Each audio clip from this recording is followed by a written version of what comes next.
Bonjour à tous.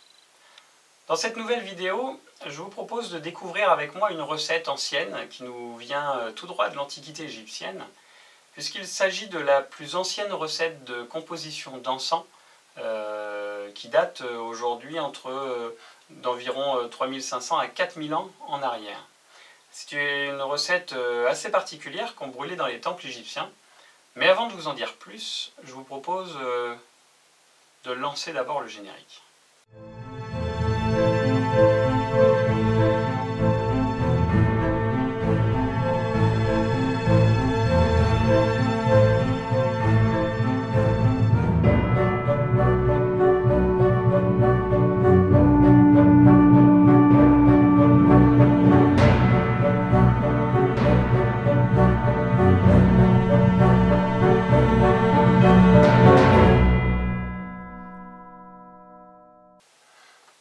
Comme je vous le disais tout à l'heure, nous allons aujourd'hui réaliser une recette qui nous vient de l'Antiquité égyptienne, qui est la recette du kifi. Le kifi, c'est un encens traditionnel égyptien, l'un des 3 encens sacrés qui étaient brûlés obligatoirement la journée dans les temples égyptiens. Le kifi, c'était celui qui était brûlé le soir au dieu Ra, et dont la recette est relativement complexe, mais est intéressante puisqu'elle va nous permettre d'appréhender en quelque sorte la manière de créer soi-même des compositions d'encens et plus élaborées que ce qu'on trouve généralement dans les commerces. En effet, cette recette contient à peu près 5 étapes qui vont se dérouler sur un certain nombre de jours. Ici, nous allons la faire sur une semaine. Et qui contient notamment des macérations, qui contient des pétrissages, qui contient un certain nombre d'opérations qu'il va nous falloir réaliser avec toutes ces plantes. Les ingrédients qui vont rentrer dans notre recette sont au nombre de 16. Ici, elles ne sont pas toutes encore devant moi, puisque nous sommes le premier jour de la recette.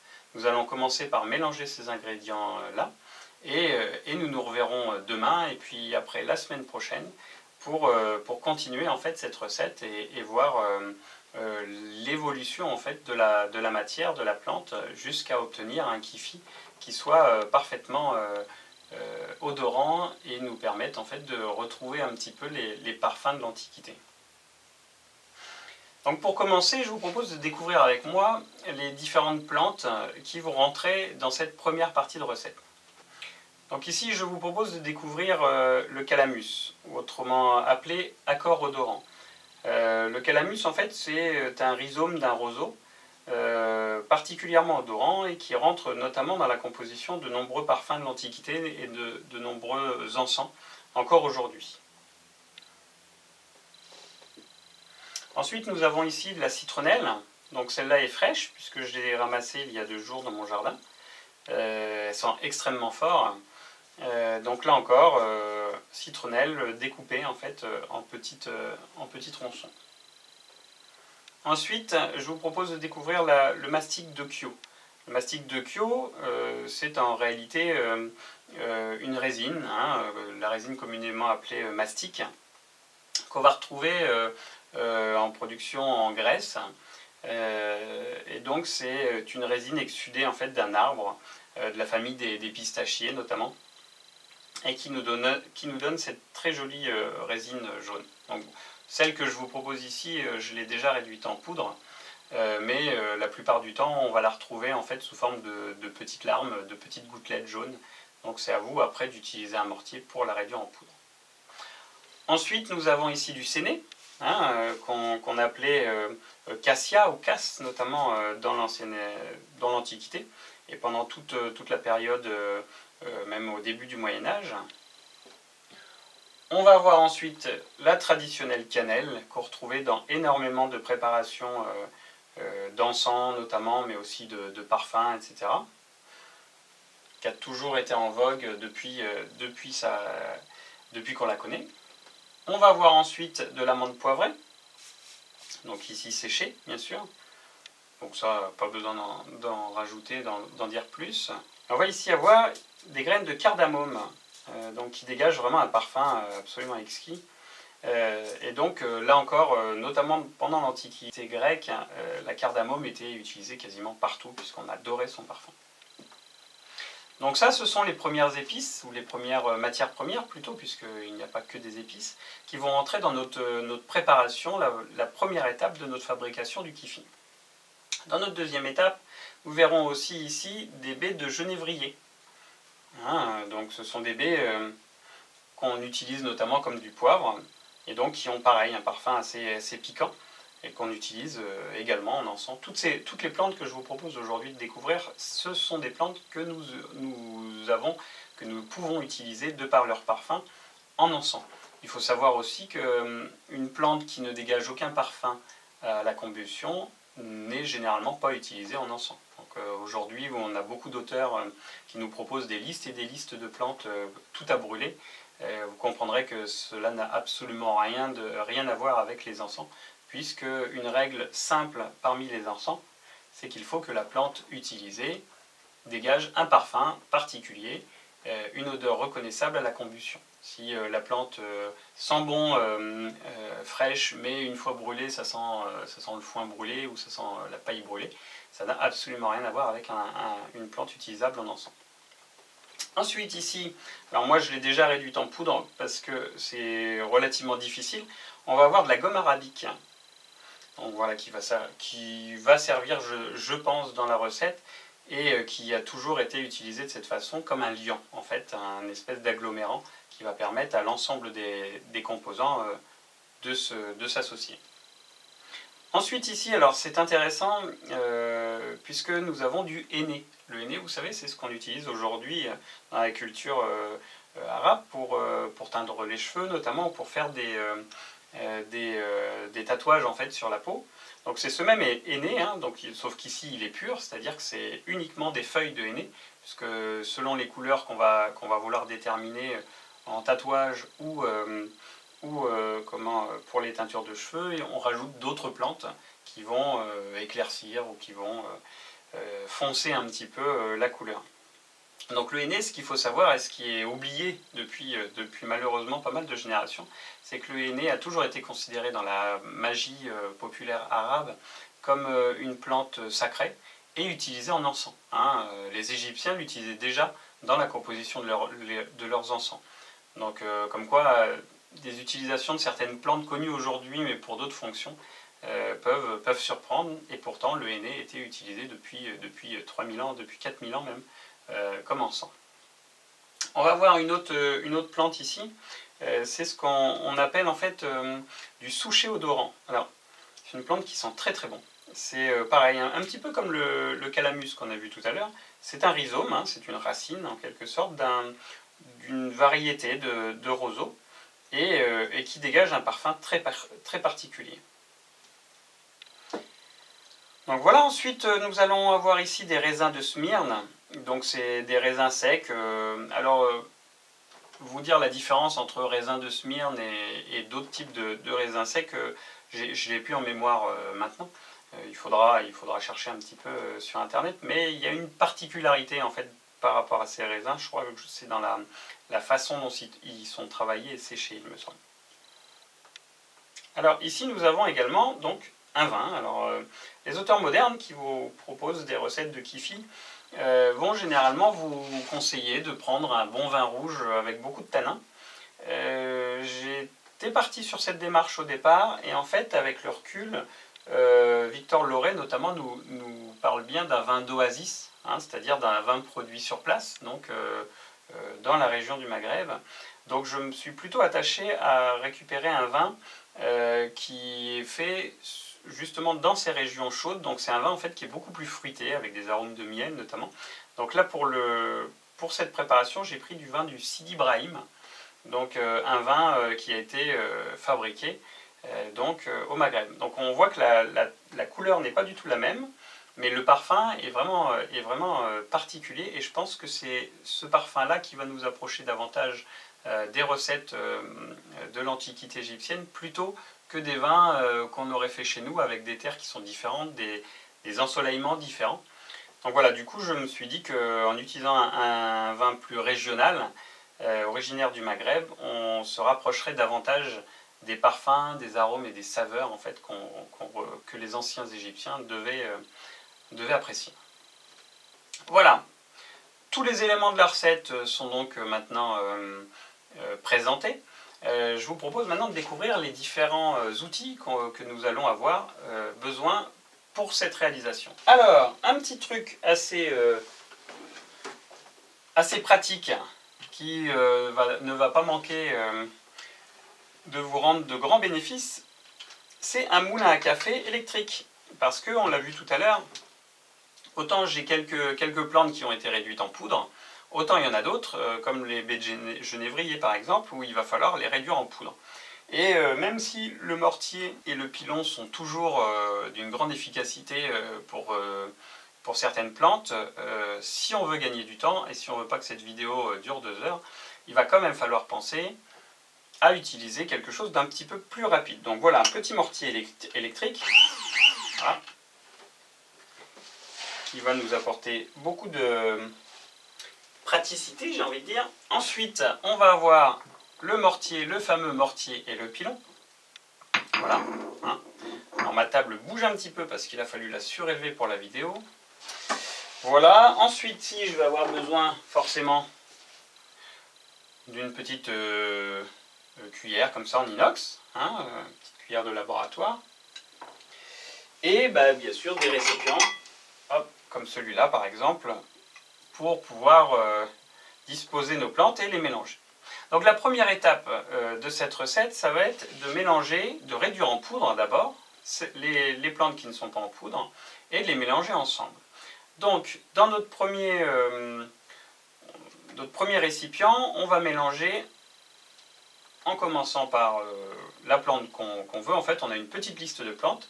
Il va falloir mélanger de l'accord odorant, de la citronnelle, du mastic du lentisque, donc ça c'est le mastic de Kyo dont je vous parlais tout à l'heure, du séné, de la cannelle, de la menthe poivrée et de la cardamome. Toutes ces plantes-là sont en partie égales. Cette partie, le poids de base que j'ai utilisé, c'est 10 grammes. Donc on va utiliser 10 grammes de chacune de ces plantes. Donc je commence par mélanger les plantes qui sont déjà en poudre et on va s'amuser à réduire en poudre celles qui ne le sont pas. Hop, l'accord odorant dans mon petit moulin.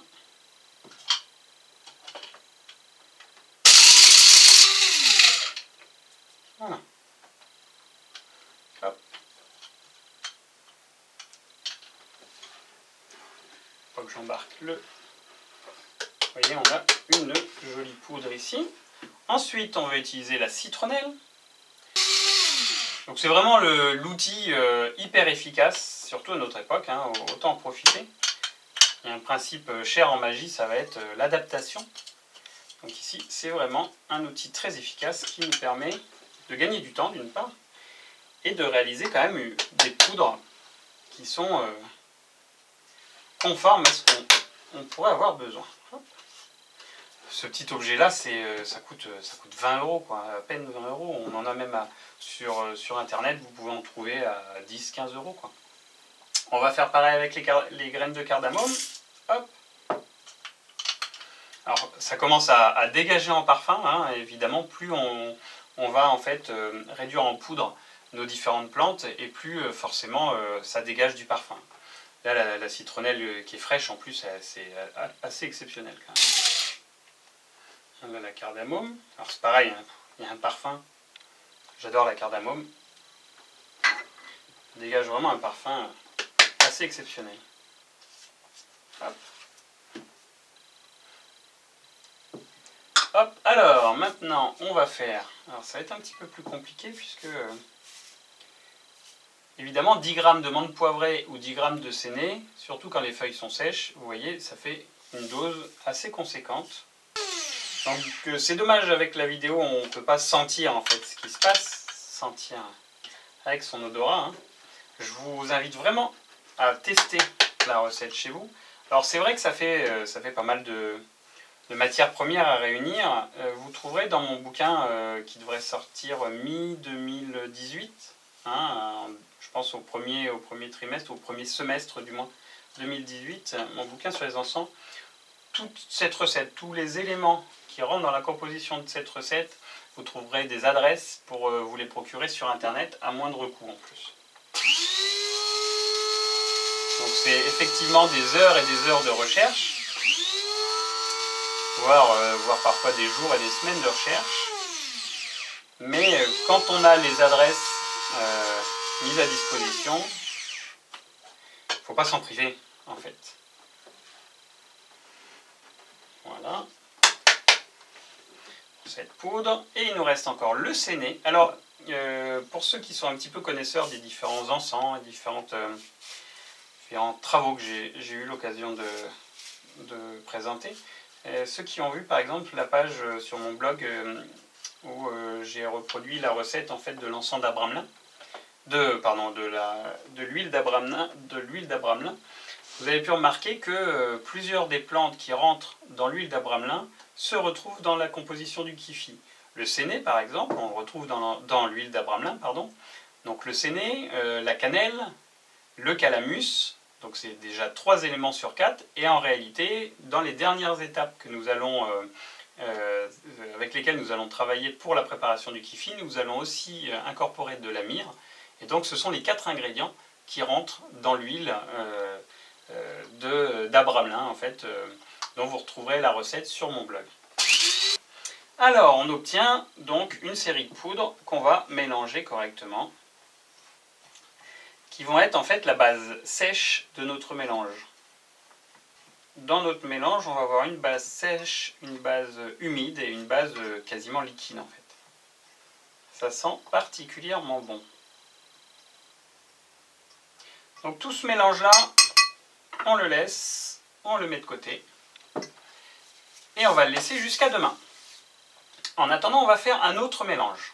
Deuxième élément, il va falloir qu'on réunisse les baies de genévrier, la gomme arabique, le henné et le souchet odorant ensemble et qu'on les mouille un petit peu avec du vin. Donc on va reprendre notre Magic moulin à épices. On va prendre un autre récipient, ici, et on va recommencer le même processus. Donc, poudre de gomme arabique, poudre de henné,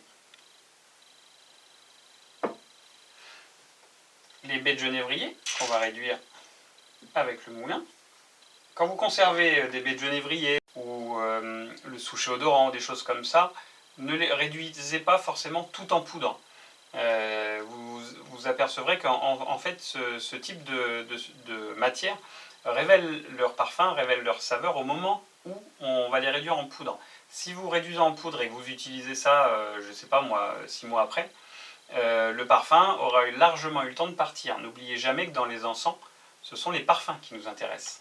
Le principe de l'encens, en fait, c'est par le pouvoir de l'odeur, en fait, de vous mettre sur des états vibratoires, on va dire, particuliers, puisque quand vous allez respirer une odeur, qu'elle soit bonne ou qu'elle soit désagréable, vos émotions vont changer, vont être complètement différentes.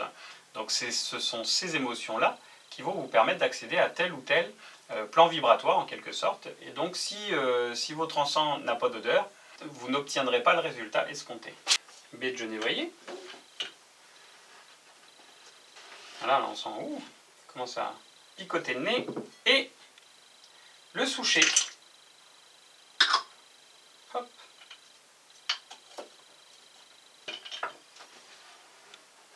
Là, ça révèle vraiment son arôme. Hein. Très agréable. Voilà. On lui mettra un petit coup de nettoyage tout à l'heure. On n'aura plus besoin de notre moulin à café pour le moment. Ensuite, qu'est-ce qu'on fait donc? On mélange tout ça hein, pour faire une espèce de poudre le plus homogène possible. Voilà, une couleur unie. Et cette poudre-là, on va la mouiller avec du vin. Alors, j'avais du vin tout à l'heure, il est là, parce que celui-là, on le garde pour une autre préparation. Donc, on va mouiller délicatement. Voilà. On mélange. Là, il n'y a pas de dose. Hein, il faut garder un aspect en fait assez pâteux. Il faut que toute la poudre trempe en fait dans du vin.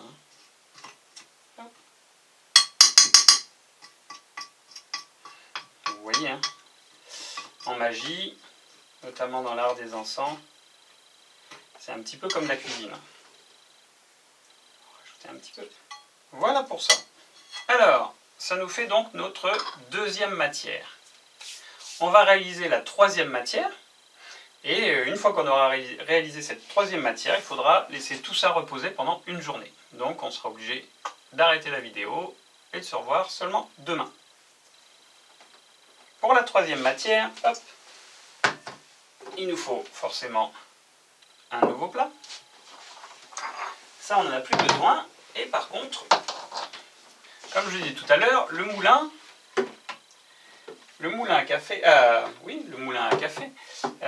il n'est utilisable que dans le cadre de plantes sèches, hein, puisque voilà, c'est pas fait pour réduire en poudre autre chose. Donc là, il va nous falloir un blender, puisque nous allons mélanger le vin et les raisins, et les réduire ensemble en une espèce de pâte visqueuse. Donc on va avoir besoin de notre blender. Alors, essayez de ne pas vous en mettre partout. On va d'abord commencer par y mettre nos raisins. Ensuite, on va verser notre vin. Et voilà. On referme. Et on mélange. Voilà. Donc on va avoir un mélange de vin au raisin. On va garder les morceaux.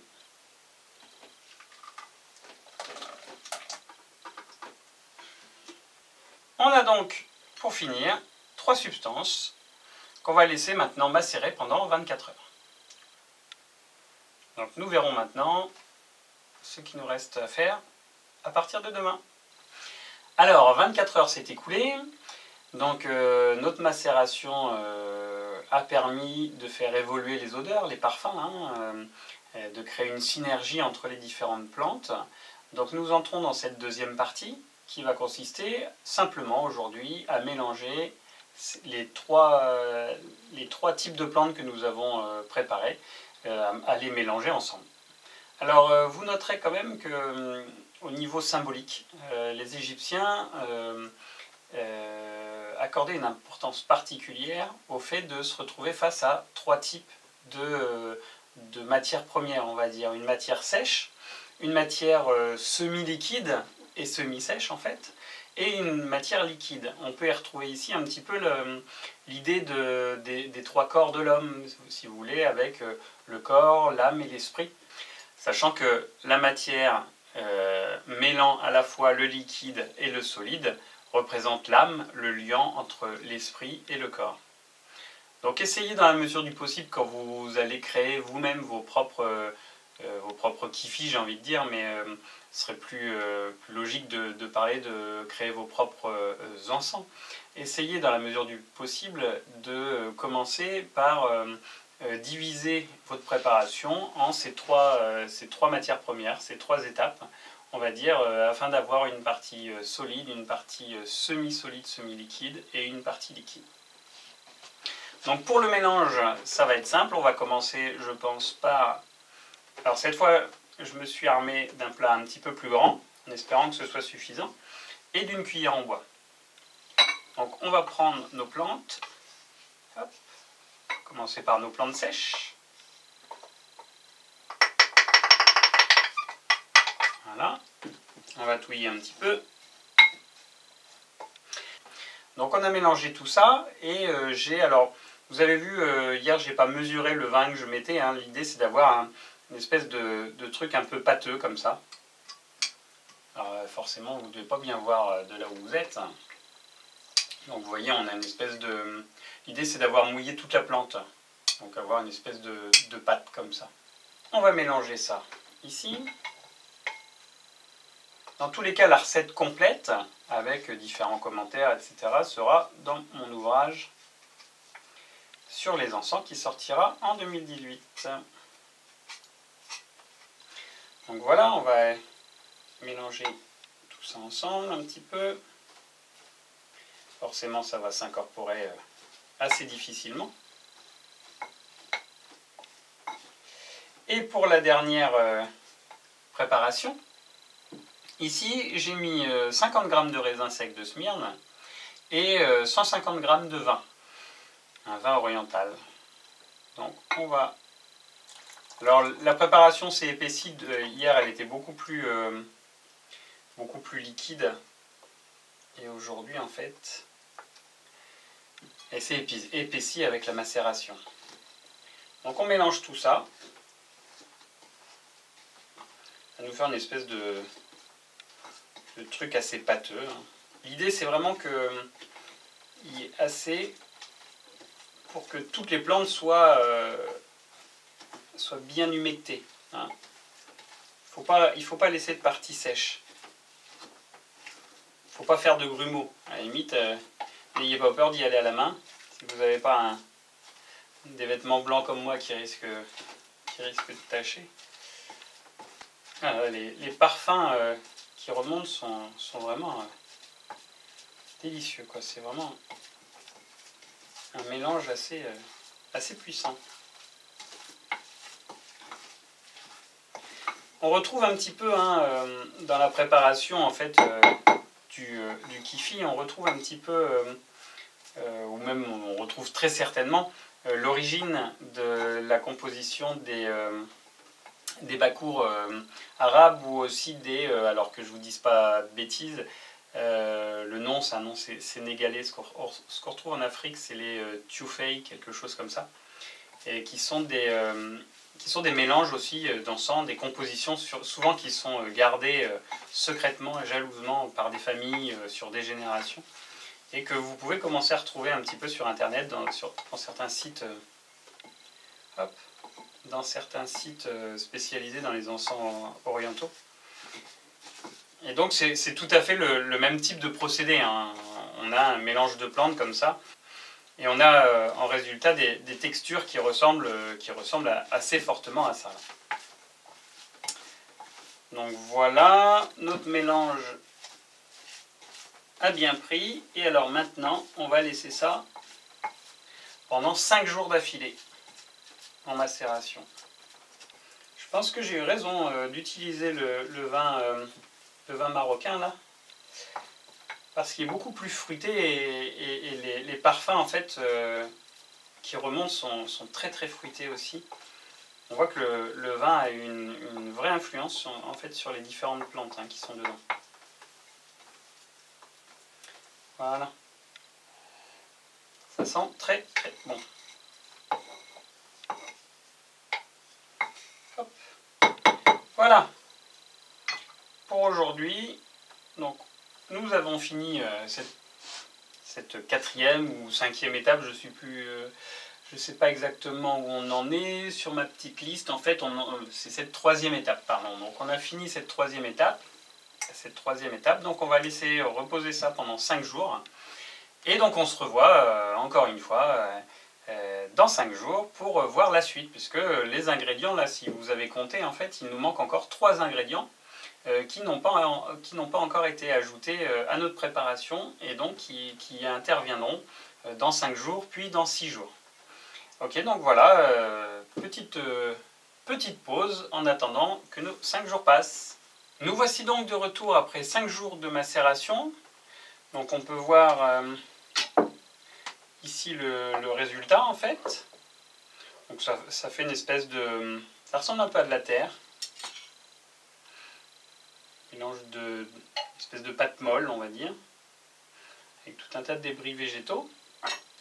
Donc la nouvelle étape que je vous propose aujourd'hui, c'est la 4e étape, va consister à mélanger du miel, qu'on a ici là. Alors dans la recette de Victor Loret, celui-ci précise de choisir du miel de forêt. Le miel de forêt par rapport au miel classique, on va dire, est beaucoup plus foncé. Vous pouvez voir ici que c'est un miel beaucoup plus foncé, parce que il est essentiellement fabriqué en fait avec une espèce de nectar. En fait, ça va être réellement de la résine que les abeilles vont aller chercher directement sur les arbres, sur les bourgeons. contrairement au miel classique en fait qui est fabriqué à partir du nectar de fleurs. Donc moi j'ai la chance d'avoir des abeilles, enfin des ruches du moins, donc j'ai choisi un miel maison on va dire, donc celui-là c'est du pur miel de forêt quoi. Donc voilà, du miel de forêt. Et alors, dans la recette officielle, d'ailleurs je vais y revenir, dans la recette officielle traduite par Victor Loret sur les papyrus égyptiens, on retrouve en fait alors, ce qu'il appelle de la résine de térébinthe. Résine de térébinthe, le problème c'est que les botanistes et les archéologues n'arrivent pas tous à se mettre d'accord en fait sur ce que c'est réellement. Donc j'ai choisi de remplacer en fait la résine de térébinthe par quelque chose que je connais mieux. Donc là j'ai choisi en fait de l'oliban d'Ogaden. Pour ceux qui ne connaissent pas, c'est donc le petit nom scientifique, c'est le Boswellia rivae. Donc c'est un miel, pardon. C'est un oliban en fait qui nous vient comme les autres hein, de la Corne d'Afrique, mais qui était généralement réservé aux nomades en fait, puisque difficile d'accès. Et donc il y avait que les nomades qui, quand ils passaient à côté, en fait, en récupéraient pour eux et pour leur propre rite. Donc moi je l'aime bien parce que bon, il a une senteur un petit peu différente, qui est beaucoup moins prenante, on va dire, que l'oliban classique. Hein.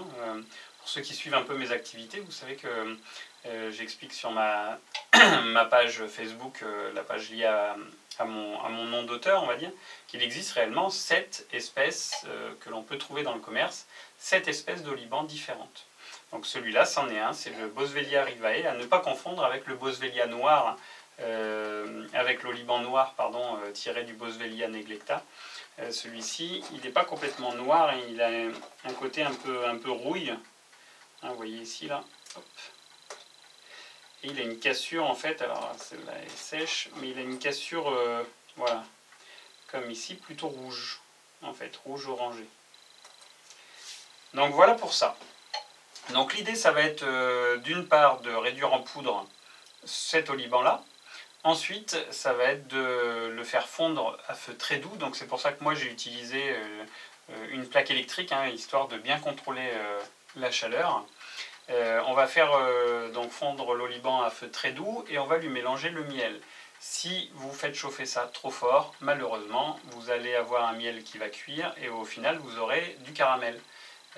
L'idée, c'est pas d'avoir du caramel ici, mais d'avoir une espèce de pâte qui va pouvoir se mélanger, s'incorporer facilement avec notre composition. Donc voilà, la première étape, ça va être donc cette fois utiliser le mortier pour concasser en fait notre oliban. On y va par petits à-coups au départ.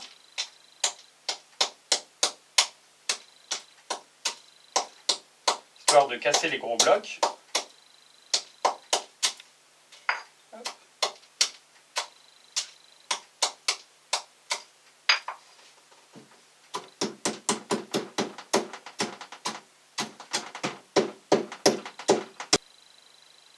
On va transvaser tout ça, hop, dans une casserole, si possible avec un revêtement anti-adhésif, même si je vous déconseille de faire ça avec du matériel qui vous sert encore pour la cuisine.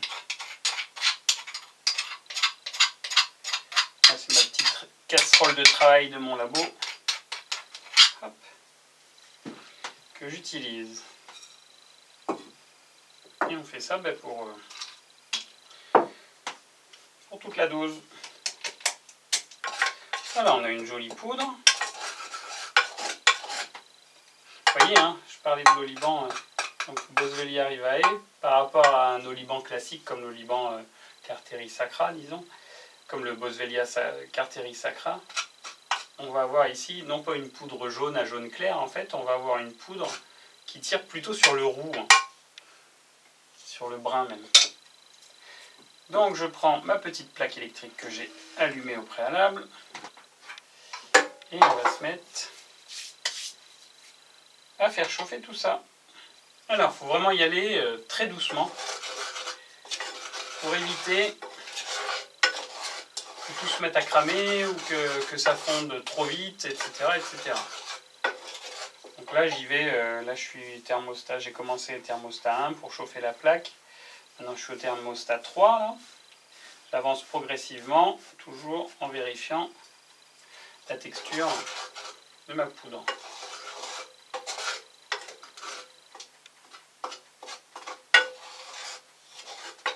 Alors ça va me permettre aussi de vous parler de la recette que j'ai utilisée, donc tirée de l'ouvrage sur le Kifi de Victor Loret. Donc c'est une recette qui a été directement traduite des papyrus égyptiens et donc que j'ai adaptée en fait en fonction de différents éléments que je ne pouvais pas trouver aujourd'hui. Donc dans la première partie de la recette, nous avons vu différentes plantes. Donc la recette originale contenait donc du calamus, de la citronnelle, du mastic, du lentisque, du séné, de la cannelle, de l'amande poivrée et une variété de liseron en fait qui donne ce qu'on appelle la scamonée. Hein, dans les ouvrages latins ou du Moyen-Âge en fait de magie, on retrouve le scamonium. Donc c'est exactement ça en fait. C'est de la famille en fait du liseron.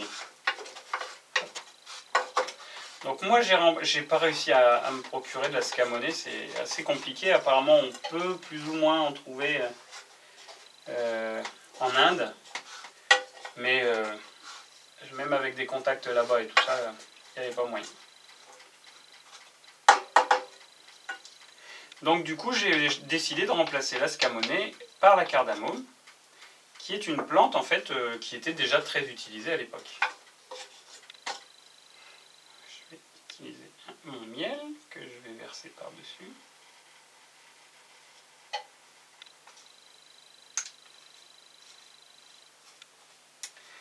Comme cela.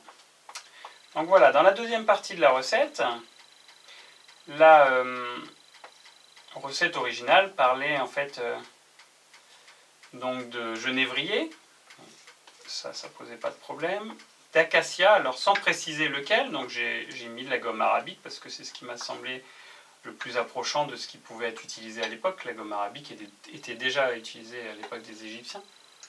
Hop, voilà. Qu'est-ce qu'on avait d'autre? Du henné, donc ça aucun problème, et du souchet odorant. Donc là j'ai suivi vraiment la recette. Toutes ces plantes sont en quantité égale, et donc cette quantité revient à, on a à chaque fois 10 grammes de plantes, hein, dans chaque étape, tac tac tac, 10 grammes de plantes. Ensuite, dans la recette originale, on nous parlait donc de vin, Victor Loret parlait de vin d'oasis, donc moi j'ai utilisé du Sidi Ibrahim. Ensuite, qu'est-ce qu'on avait? On avait des raisins de Smyrne, donc là, aucun problème, des raisins qui venaient de Turquie.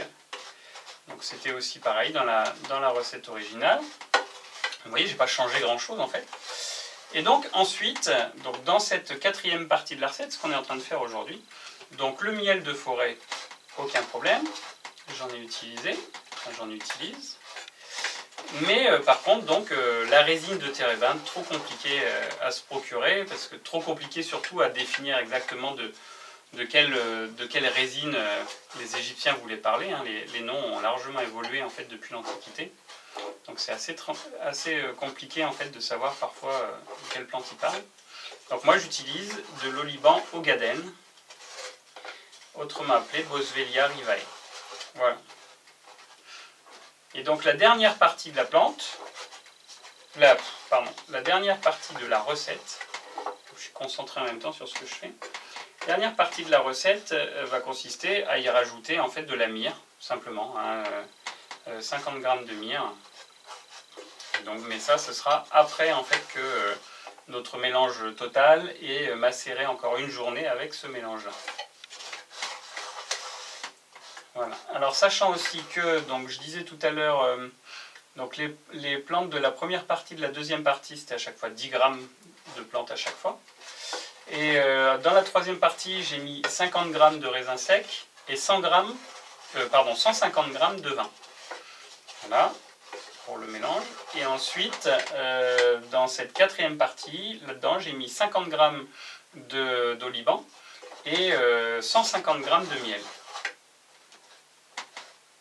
Encore une fois, comme je l'ai déjà dit les derniers jours, dans mon livre qui va sortir sur les encens, là, mon traité des encens, vous allez retrouver en fait toutes les plantes que j'utilise et tout ça avec des liens qui vont vous permettre d'aller vous procurer chaque plante où vous voudrez sur internet avec la même qualité que les plantes que j'ai utilisées. Voilà, on va avoir une espèce de mélange, hein, on peut voir ici une espèce de mélange un peu marron, noirâtre, un peu liquide, et c'est ce mélange là maintenant que je vais utiliser pour mélanger avec nos plantes. Hop, on va prendre donc un saladier plus grand dans lequel je vais verser la mixture des étapes précédentes. Voilà.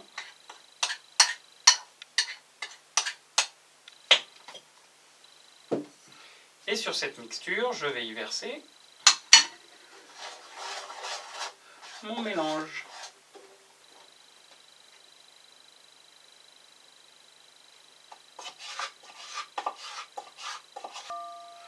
Voilà.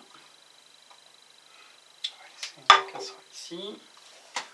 On voit un petit peu. Hein. Et cela, on va le laisser encore macérer pendant une journée entière. Donc dernière étape de notre composition. Demain, on va se retrouver pour finir notre recette. Voilà.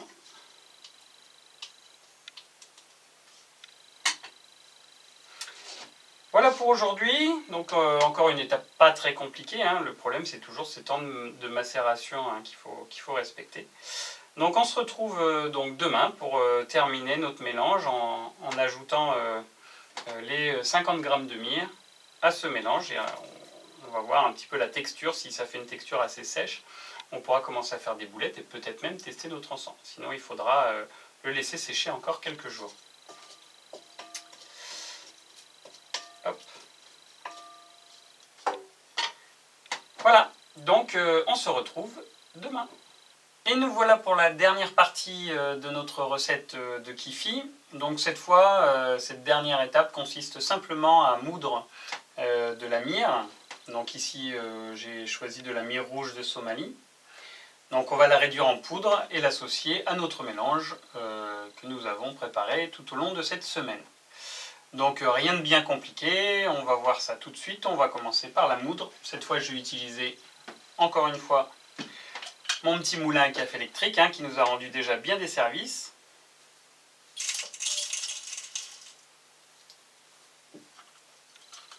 Hop.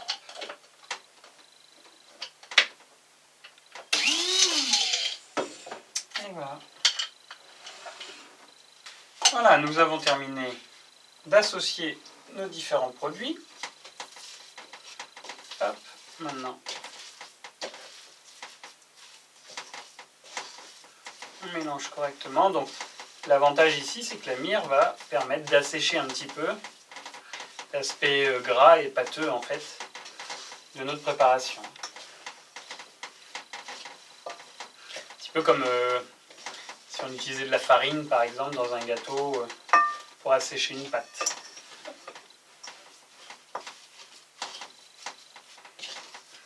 On obtient une espèce de mélange donc toujours assez pâteux, brillant, très odorant. Vraiment ici on a un parfum qui se dégage, vraiment impressionnant. Et donc dans les écrits anciens, il est spécifié qu'avec ce mélange, les Égyptiens préparaient de petites boulettes qui faisaient brûler sur des charbons en fait, en encens. Donc c'est ce que nous allons faire, même si je pense que ce serait peut-être encore bien de le laisser sécher par la suite plusieurs jours. D'ailleurs c'est certainement ce que je vais faire de mon côté. Mais pour finir en beauté cette vidéo, on va quand même essayer. Voilà. On va quand même essayer de préparer et de faire brûler ce que nous avons fabriqué. Alors du coup ça me fait une grande quantité de Kifi. Si certaines personnes sont intéressées par la préparation qu'on vient de réaliser, je pense que j'en mettrai quelques petits sachets à vendre sur mon site internet. Il n'y en aura pas beaucoup bien sûr, puisque je vais garder la plus grosse part pour moi. Et voilà, donc normalement au moment où la vidéo sera mise sur YouTube, au moment où vous regardez cette vidéo, vous devriez pouvoir commander un petit sachet de Kifi sur le lien qui doit s'afficher maintenant sur la vidéo. Donc ici nous avons quelques petites boulettes. Je vous propose maintenant, hop, d'allumer un charbon et de voir ce que ça va donner et surtout quel parfum va révéler notre Kifi. Alors, on allume une pastille de charbon.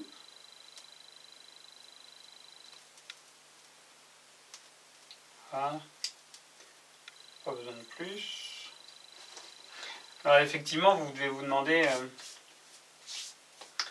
comment je fais pour que mes pastilles brûlent aussi rapidement. La plupart des pastilles de charbon en fait, qu'on va trouver dans le commerce actuellement, surtout en France en fait, sont des pastilles où il faut rester 3 plombes au-dessus d'une bougie, au-dessus du gaz parfois, pour que ça puisse vraiment commencer à s'allumer. Donc ça c'est des pastilles un peu spéciales, vous trouverez l'adresse dans mon prochain bouquin, celui sur les encens. J'ai fait venir d'Italie en réalité, et donc elles sont beaucoup plus rapides et beaucoup plus efficaces en termes de combustion. Donc voilà, elle est quasiment prête. Une fois qu'on voit sur une pastille de charbon, normalement vous devez voir une espèce de raie en fait de combustion, une espèce de trait rouge qui va partir de l'endroit où vous avez mis la flamme jusqu'à l'autre partie en fait du charbon. Et une fois que cette trace rouge comme ça a traversé l'intégralité du charbon, il est parfaitement allumé. Donc vous attendez que la fumée se dégage. Une fois qu'il n'y a plus de fumée, il est prêt à recevoir notre encens. Alors on va en mettre une toute petite boulette et on va voir ce que ça va donner. Ça y est, on commence à avoir du parfum. On sent des notes un peu citronnées.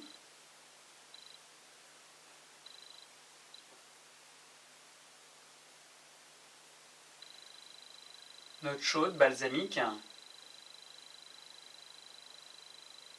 fait, ça représente un tel ensemble en fait, de matières premières que le parfum est forcément à plusieurs étages, j'ai envie de dire. C'est-à-dire que selon ce qui va se consumer en premier, c'est ce qu'on va ressentir, ce qu'on va sentir en priorité. Et ensuite, les différentes autres essences vont s'associer à cette fumée.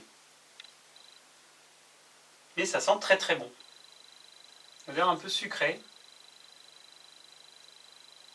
Ça embaume la pièce, vraiment. Voilà pour cette vidéo qui dépasse largement le timing que je m'étais imposé. Je suis sincèrement désolé. Mais bon, il y avait tellement d'étapes en fait dans la préparation de cette recette que je ne pouvais pas rester comme ça sans explication et accélérer toutes les étapes et accélérer toute la vidéo.